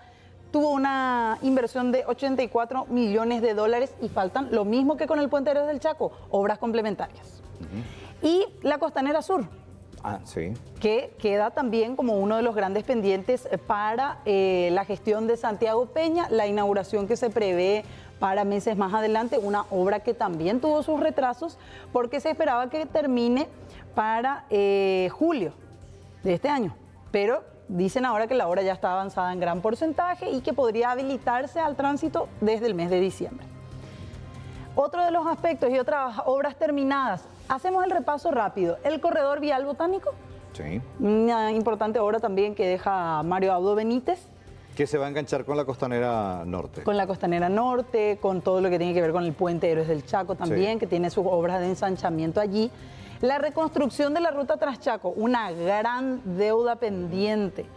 y que forma parte incluso de las obras siguientes que vamos a mencionar, el puente Carmelo Peralta Puerto Murtiño y además la ruta bioceánica. Son los que quedan. Ahora, ¿qué queda como una cuestión que deberá resolver en los siguientes meses Santiago Peña? La deuda con empresas constructoras, contratistas del MOPC. ¿Cómo respondía a esta situación el ministro saliente Rodolfo Segovia? Escuchamos. Nosotros tenemos cuantificado 360 millones de dólares más o menos que queda como deuda, de los cuales tenemos una herramienta importante que se utilizó, que es la cesión de deuda al sector privado, a la banca privada. De eso nosotros tenemos hoy 160 millones de dólares que están, digamos, calzados con ello, que tienen un año de vigencia, de vencimiento. O sea que de los 360 menos 160 que está cubierto por esos bancos son 200 millones de dólares, es lo que nosotros estamos dejando de deuda, que realmente no es una falta de gestión, es realmente por la disponibilidad presupuestaria que el Ministerio de Hacienda con su plan financiero no topea, ¿verdad? Así, nosotros tenemos todavía en este trimestre que nos falta para la nueva administración, para terminar el año, casi de 300 millones de dólares también todavía presupuestados, que si se dispone de eso se puede saldar sin ningún problema esta deuda. Y es momento de hablar de Mario Abdo Benítez. Si lo llevamos a él como un alumno de secundaria y como profesores, tenemos que calificarlo. Esta es la calificación que él recibe a lo largo de 5 años de su rendimiento académico, aplazado, así de grande. Puntame hoy y que tu mamá esa laña entende paite, va para la olla por la de Caray, presidente, durante 5 años de gestión. Y me suma Mercedes para Mercedes. Retrotraernos un poco al tiempo. ¿Querés escuchar lo que decía Mario Abdo en aquella hermosa mañana con respecto a la educación cuando tomaba el mando del país? ¿Qué decía? Compartimos. Los maestros serán mis mejores compañeros. Ellos son los agentes de cambio desde su comunidad educativa hacia todo el país. Impulsaremos la capacitación constante a fin de potenciar al máximo sus habilidades, dotándolos de herramientas prácticas, eficaces, a fin de ajustarnos a las nuevas exigencias y lograr una educación más integral. Nuestra misión no va a ser concluir simplemente cuando el estudiante se gradúe. Nos vamos a ocupar que cada alumno tenga la formación y capacitación necesaria con orientación profesional y que le permita acceder a un empleo digno. Bueno, muchos no solamente no se graduaron, sino que todavía leen sin entender lo que leen y tienen techos que cayeron sobre sus cabezas.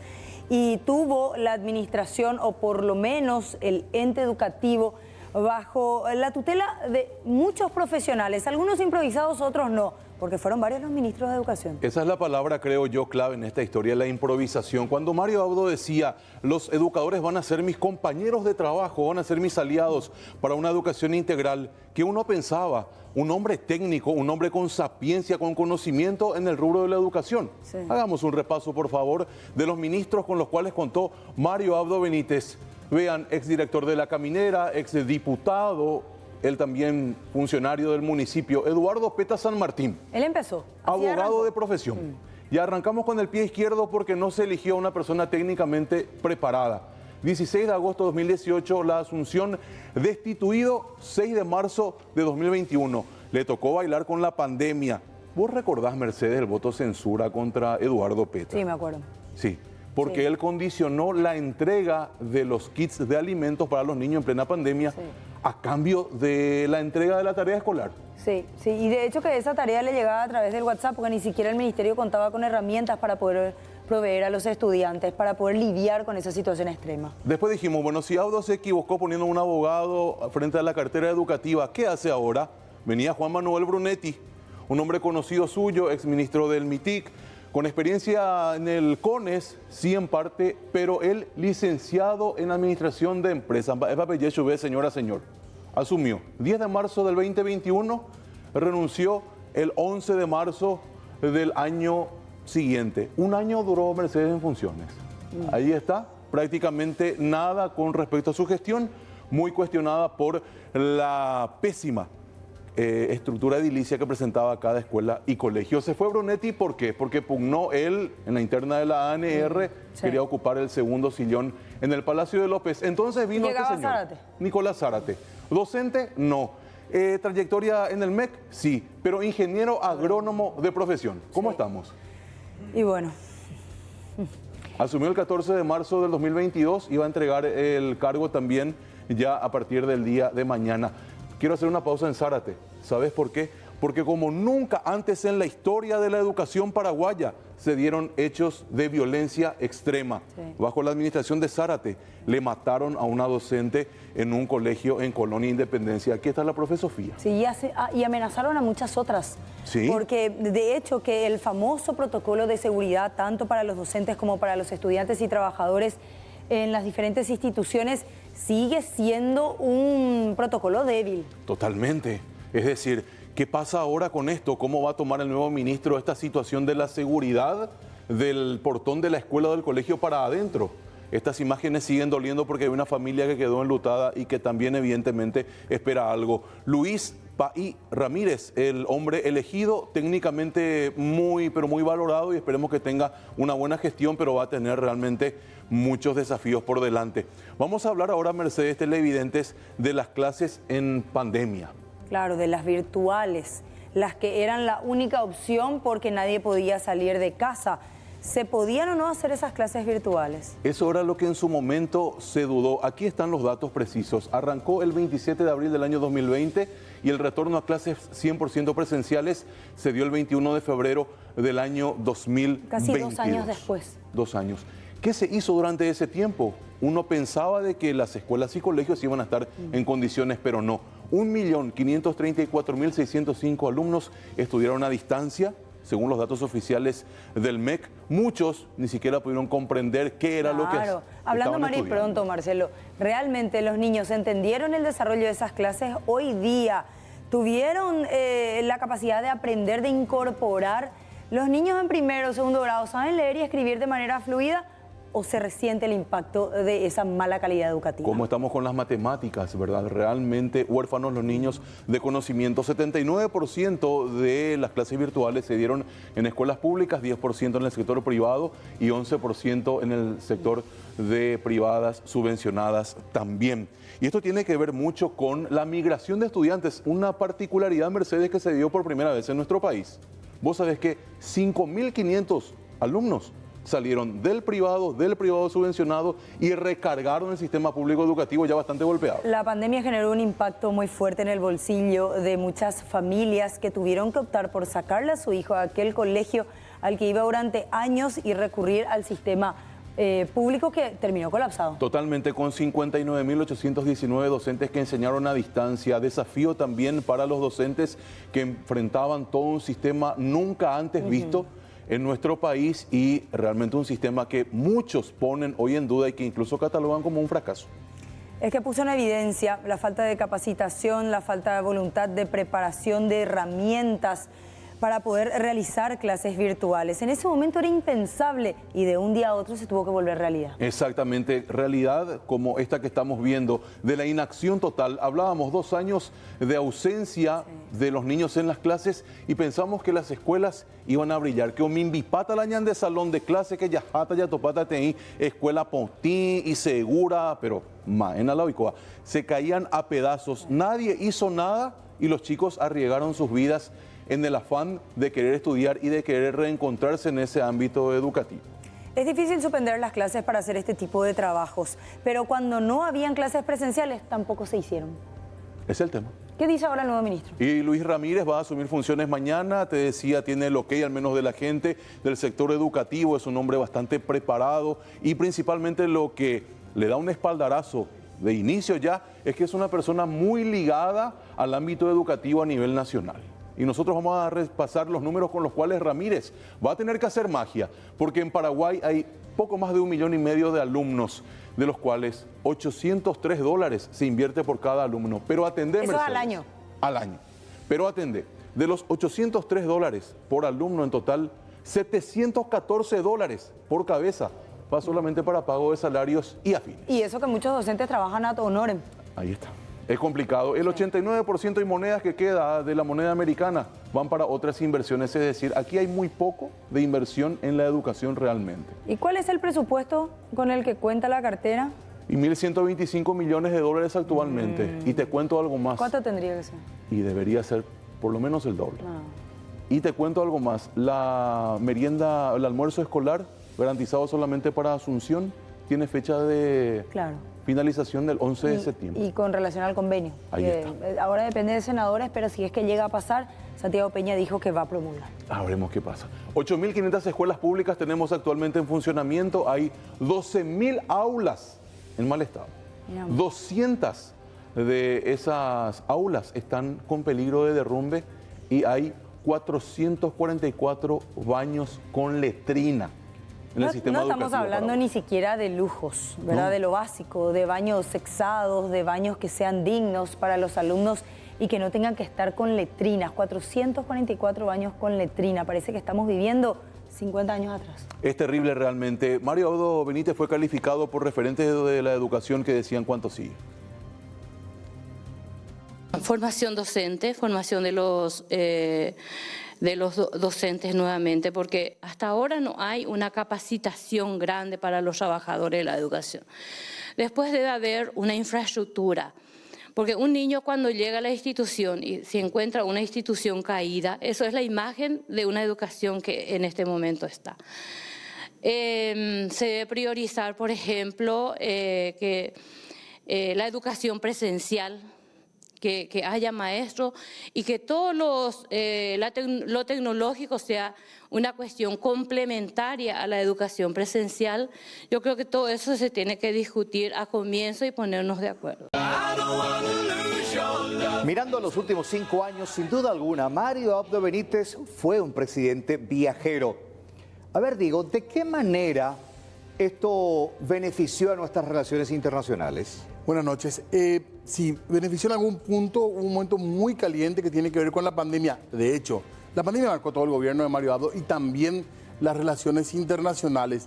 Después de mucho se exigió que tengamos un poco de fuerza, por ejemplo, a nivel regional. Porque no volvemos a la mesa con Mercosur, decíamos. Pero vamos a hablar de eso en un ratito. Pero repasemos un poco cómo arrancaba Mario Abdo, que al principio le gustó un poquitito el tema de los viajes, se estaba acomodando y en el 2018 termina haciendo 5 viajes al extranjero, un número relativamente bajo comparando con sus antecesores. Viajes que hizo por la región, estaba el tema de las cuestiones, por supuesto, del Mercosur, los viajes tradicionales, pero ahí estamos viendo más o menos, ya vemos ahora sí en el mapamundi, cuáles fueron sus viajes. Taiwán, por ejemplo, que fue siempre un claro mensaje. El Vaticano, Estados Unidos, Costa Rica, todo en reuniones regionales. El Uruguay también, Montevideo, estuvo Mario Abdo. Estos fueron los viajes que hizo en su primer año de gobierno. Claro, recordar que asumió en agosto. Sí. Septiembre, octubre, noviembre, en 4 meses. 4 meses. Se asentó un poquitito y ya empezó a viajar. Y yo quiero destacar el viaje a Taiwán, del cual vamos a hablar en un ratito también, de la relación del Paraguay con Taiwán en realidad. Ya el año 2019, 14 viajes hizo el presidente Mario Abdo. Más de uno por mes. Y muchas veces les sirve a los presidentes para escapar un poquitito de las presiones locales. Hay un caso concreto que le vamos a contar en ese sentido. ¿Dónde fue en el 2019? Fue al Brasil, ya estaba Bolsonaro. Suiza también, uno de los destinos donde estuvo Mario Abdo. Y ahí vemos ya más completo el mapa. Costa Rica, Colombia, Bolivia, Chile, Argentina, donde repitió viaje además, mostrando un poquitito lo que fueron sus viajes de ese año 2019, 14 en total. Ahí también Estados Unidos, parte de lo que fue su agenda de ese 2019, parecía ser la marca ya de su gobierno también, viajes reiterados a algunos destinos que se repetían, pero sabemos todos que el 2020 cambiaron un poco las reglas del juego, pero no tan rápido. Arrancábamos el año con 3 viajes y cerramos así. 2020, año que marcó la pandemia. Pandemia. Exactamente. Hay que ponerse en una situación similar quizás a los tiempos del doctor Francia para ver un país tan encerrado. Claro, era el contexto global. Es que no se podía viajar. No se podía viajar. Sí. Brasil, Bolivia, Uruguay. Por acá cerquita, el tema central era en ese momento el tema sanitario, el tema de los derechos de los ciudadanos de nuestro país y, por supuesto, el tema de las vacunas también. Pero el 2021 empecemos a mirar cómo estaba la cosa. Ya el 2021 con las esperanzas también de las vacunas, pero todavía con poca posibilidad de movilidad. 3 viajes en el año 2021, poco. Poco también. Para un presidente de pandemia todavía. Claro, no es que faltaban ganas de salir. Uruguay, por ejemplo, uno de los destinos que tomó Mario Abdo en ese año, a México también fue. Esas son reuniones regionales que se hicieron y reitero, el tema central era el sanitario. Nada importaba más en el mundo que el tema de la salud y que haya equidad en el tema de las vacunas, por ejemplo. Y también fue al Brasil en ese año. Con Brasil también la cosa se pone interesante porque Bolsonaro le puso más de un aprieto a Mario Abdo, que acá se cuidaba bastante. Ya el 2022 se recupera de alguna manera la normalidad y también recupera a Mario Abdo las ganas de viajar. ¿Quién no? Claro, ¿quién no? Vos viajaste, Carlos, 2022. Todos, ¿verdad? 2022 todos viajamos, ¿verdad? Aprovechamos para salir de algún lado. Después del encierro. Yo por acá. Por acá nomás. Sí, por acá. Hace mucho que no viajo. Mario Abdo, 15 viajes al extranjero. Y más todavía como su condición de jefe de Estado. Claro. Y ahí vemos lo que era ya ese recorrido. Chile. Estamos hablando, muchas de las visitas tienen que ver con la llegada de los presidentes, reuniones de bloques. Emiratos Árabes, también otro destino, de un país que también se portó con Paraguay en el tema de las vacunas, las famosas donaciones. Y ahí vemos, más que nada fue regional también, Colombia, Bolivia, Chile, Brasil, Uruguay, parte de esa cargada agenda que también lo tuvo por Estados Unidos, país al que se mostró Mario Abdo también muy cercano, como vamos a ver en un momento.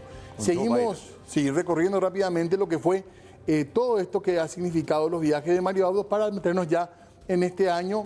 No tuvo mucho tiempo, pero aprovechó, digamos, bastante bien para hacer 13 viajes en este 2023. En el primer semestre. En el primer semestre.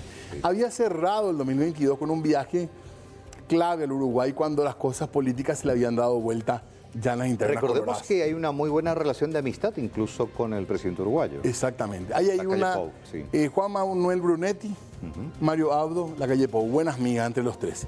Ahí está. Brasil, Italia también fue parte del recorrido de Mario Abdo. Argentina, en más de una ocasión también. Emiratos Árabes también, por supuesto.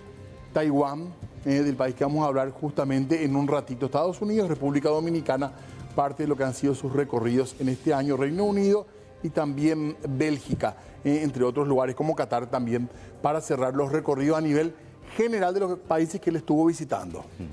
Una nutrida agenda en los 5 años. Claro, cuando no pudo, no viajó. Cuando pudo, aprovechó y viajó bastante. Hablemos de Taiwán porque Taiwán es un país con el que Paraguay es lejos el país más importante para Taiwán. En su lista de pocos países que tienen relaciones con Taiwán, es Paraguay el país clave. En el medio del Mercosur... El último en esta parte del continente. Sí. Y tiene países en Centroamérica, pero geopolíticamente es Paraguay metido entre Brasil y Argentina. Es más, es hasta este momento la piedra en el zapato para que el bloque no pueda negociar con China. Exactamente. Por eso que Paraguay tiene que entender, o nuestro país tiene que entender, si bien para nosotros es importante Taiwán, porque nos da donaciones, becas para estudiantes, mucha cooperación internacional desde hace años, lo que hay que entender que nosotros somos todavía más importantes para ellos. Para Taiwán, Paraguay es mucho más importante. Y en ese sentido, Mario Abdo, en unas declaraciones había comentado, queremos de que parte de la plata que pone Taiwán en otros países con los que no tiene relación, las ponga en Paraguay, dijo Mario Abdo, y fue una bomba. Totalmente. Porque ellos están condicionando, ¿por qué? Porque hay presión para que Paraguay cambie. más plata. Exactamente. Ahí está, esa fue la declaración, el desliz que molestó a los taiwaneses y tuvieron que salir a hacer declaraciones y a decir no, la relación de Paraguay con Taiwán es del 57, es incondicional.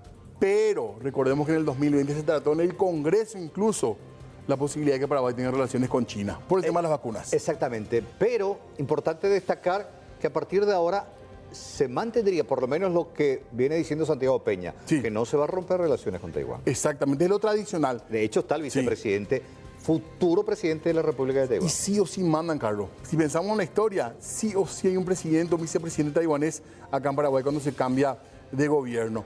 Hablemos del Mercosur, con la Argentina. ¿Cómo fue la relación con la Argentina? Nuestro país clave a lo mejor en muchos sentidos en cuanto a las relaciones regionales es la Argentina. Mario Abdo siempre defendió la idea del bloque, la idea de permanecer en el Mercosur. nunca estuvo a favor de abrirse o de salir de eso. En ese sentido también Marito estuvo siempre cercano primero a Mauricio Macri y también al gobierno en general de turno de la Argentina. Y hay que decir esto, con la Argentina, idas y vueltas, pero se lanzó un plan que después quedó un poco olvidado. Pero Paraguay supuestamente es parte de la organización de un Mundial 2030, que hacía una idea política y que podría ser importante para la región, aunque también discutida, por supuesto. También hablemos de la relación del Paraguay con el Brasil en tiempos de Mario Abdo. Nos concentramos en eso, ¿verdad? Más que en otras cuestiones, solamente en lo que ha sido él, sobre todo con sus pares. Con Bolsonaro se mostraron siempre muy cercanos. Ya Bolsonaro, cuando era candidato, no perdió oportunidad para escribirle o mandar algún mensaje a Mario Abdo. Y también Jair Bolsonaro le puso en aprietos en varios sentidos. ¿Por qué? Porque tenemos que hablar de la famosa o el famoso acuerdo que se intentó firmar con el Brasil o que se firmó y se tuvo que retroceder. Que le costó en su momento casi le costó el cargo. Y sí, pero le costó la cabeza también en ese momento al titular de Itaipú. Exactamente, Alderete se fue Castiglioni, que era el canciller, y se puede hablar en varios sentidos de lo que fue esa relación, que fue complicada en varios momentos y sobre todo en este acuerdo que saltó con la denuncia que hacía en su momento el ingeniero Pedro Ferreira. A Mario Abdo en esta ocasión, las relaciones internacionales, en concreto con Brasil, en concreto Itaipú, le pudo haber costado el puesto. Una noche estaban los votos para el juicio político. Sí, sí. Le salvaron los que le habían amenazado con el juicio, los de Honor Colorado, los cartistas, que finalmente decidieron salvarlo. Y por supuesto tenemos que hablar... ¿De qué? Ahí está el tema. Y lo otro, hablemos de Estados Unidos, y tenemos que hablar de Estados Unidos a lo mejor, creo yo, Carlos, hagamos memoria. ¿Hace cuánto que nos hablábamos de la embajada como un lugar clave en la política interna paraguaya? Y creo que la época de Guasmosi. Ahí hablábamos, ¿verdad? Sí. Que se escondió en la... ¿Te acuerdas que se decía eso? Sí, con la intentona golpista. Sí, intentona golpista. No, Estados Unidos no quiere que continúe este gobierno. Antes decíamos eso. Después desaparecieron en ese sentido de las relaciones con el Paraguay. Sin embargo, volvieron a tener muchísima incidencia y muchísimo protagonismo los norteamericanos, a tal punto que tuvieron o pudieron bajar a un candidato, el candidato oficial de Mario Abdo, lo bajaron de carrera, que era Hugo Velázquez. Y mucha gente dice que en realidad Mario Abdo está o fue quien nutrió información al gobierno norteamericano. Este sector lo acusa a él. Este sector lo acusa directamente. Y Horacio Cartes también, de hecho, hay una denuncia en ese sentido. Pero ha sido o ha recuperado como nunca protagonismo, sin hacer juicio de valor, el gobierno norteamericano, la embajada, como se dice, en nuestro país en tiempos de Mario Abdo. Y un dato, el saliente como el entrante estuvieron en los Estados Unidos. Así mismo, tienen esa marca también. Así que, bueno, está lo que decíamos también de Hugo Velázquez, que era el candidato de Mario Abdo, al menos en los papeles, al menos lo que se decía, y que finalmente se tuvo que bajar con la designación. Finalmente fue el único que tomó una decisión de apartarse de algo, fue Hugo Velázquez. Sí. ¿Después el resto? El resto siguió igual. Gracias.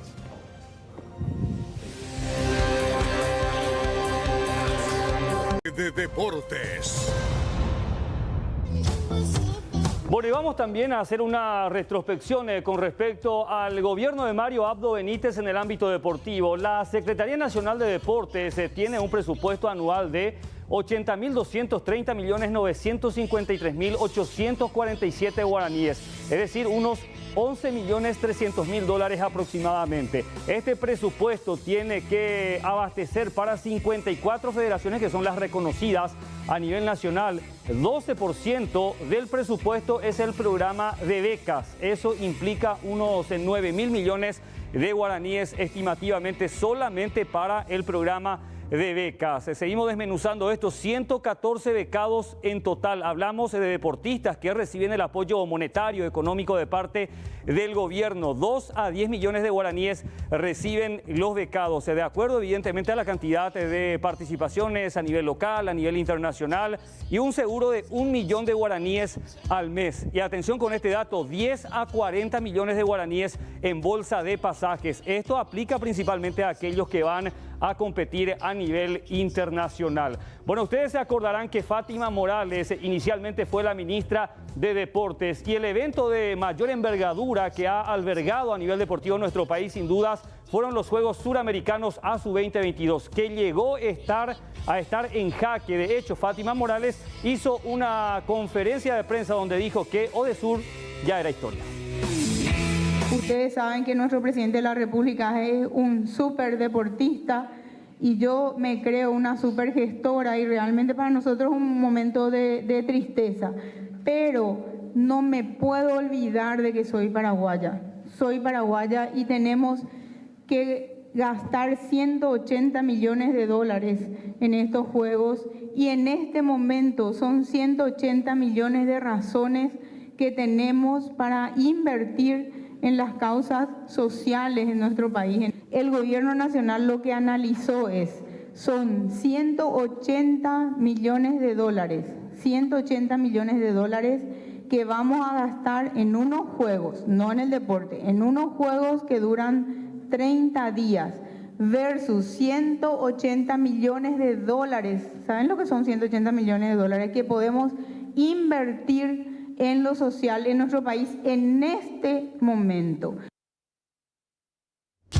Bueno, Paraguay iba a levantar la candidatura para recibir los Juegos Suramericanos ASU 2022 con el argumento de la emergencia sanitaria. Sin embargo, hubo un tsunami de reacciones de parte de los deportistas, principalmente a través de las redes sociales, y finalmente fue realidad. Se pudo reencauzar el rumbo a tiempo y las obras llegaron muy justas, pero terminaron siendo prácticamente un éxito para nuestro país a nivel deportivo. 48 medallas consiguió Paraguay, 8 de oro, 26 de plata, 14 de bronce. Son imágenes justamente de los medallistas de nuestro país en aquellos históricos, memorables Juegos Suramericanos ASU 2022 en el mes de octubre del año pasado. Cómo frenar el ritmo, y creo que el martes con la inauguración que hicimos en la Secretaría Nacional de Deportes dimos un ejemplo de eso, y hoy juega acá en el Comité Olímpico también.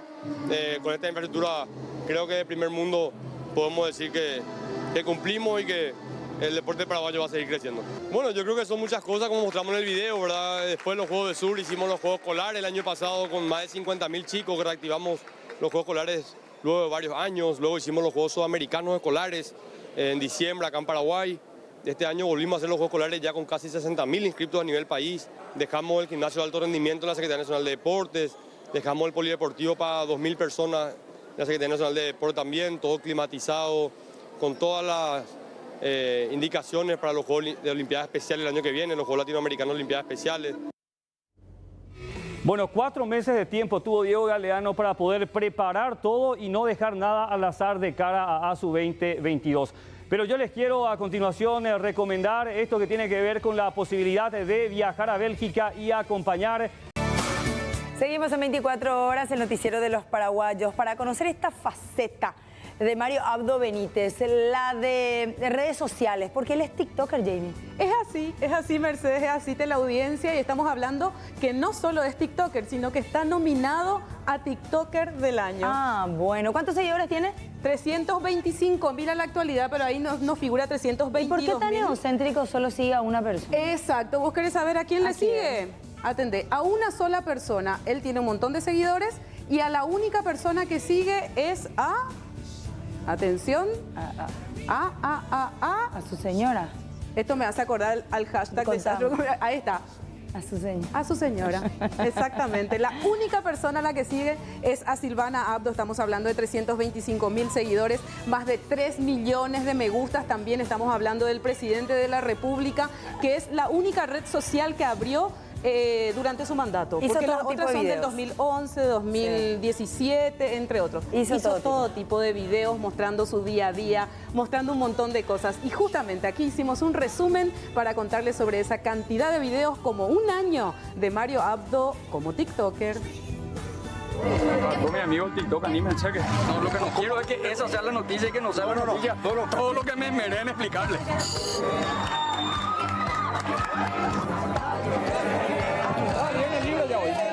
Mario Abdo Benítez, bajo el usuario @maritoabdo, se convirtió en todo un TikToker a poco más de un año de abierta su cuenta. Un nuevo TikToker. Me va a hacer para mi TikTok, así que meterle algo así divertido.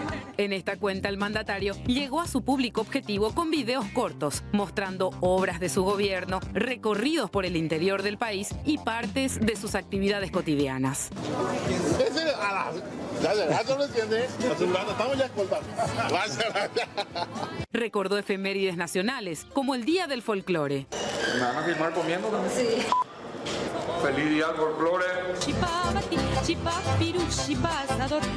El aniversario del ejército paraguayo. Hasta consumió los 7 tragos de Carrulim del 1 de agosto. Y bien controlado de que sean 7 sorbos. 3, 4. No tiene que tomar todo. Muy bien. El ejército y sus habilidades militares fueron parte del contenido predilecto de la cuenta del presidente saliente.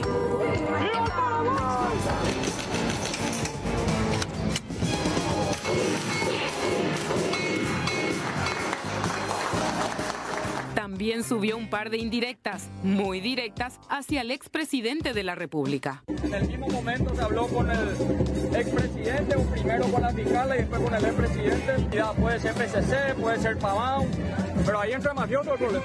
No es como el Metrobús, desapareció hasta la hora, miren. Pues. Se rió de sí mismo. Poder visibilizar a Paraguay ante el mundo, un país que mucha gente no conoce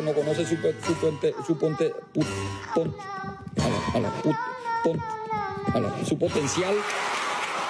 También hubo momentos tiernos con la primera dama. Feliz Día de la Amistad y nosotros acá estamos pasando muy bien y yo con mi mejor amiga. Presentó a sus seguidores a presidentes de la región. Acá con mi querido amigo el presidente Alberto Fernández, para todos mis amigos del TikTok, acá con el presidente Bolsonaro, un saludo a todos. Bailó, cantó, cocinó. Preparando el tatacuá, hoy yo me encargo de la cocina. Y condujo cuanto vehículo se subió.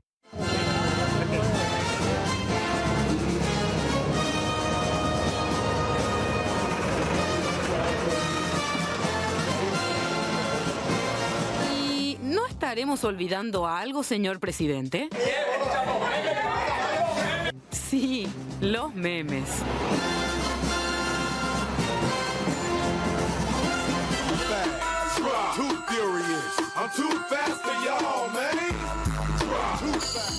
Para el chaleco.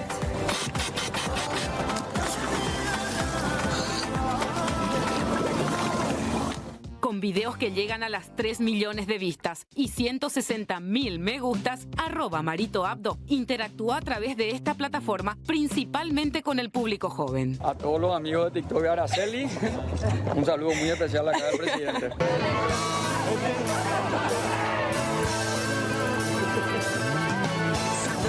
Saludame a todos mis amigos de TikTok. A los míos, qué emoción. No será una obra de gobierno, pero un presidente tiktokero indudablemente quedará para la posteridad. Presentó 24 horas.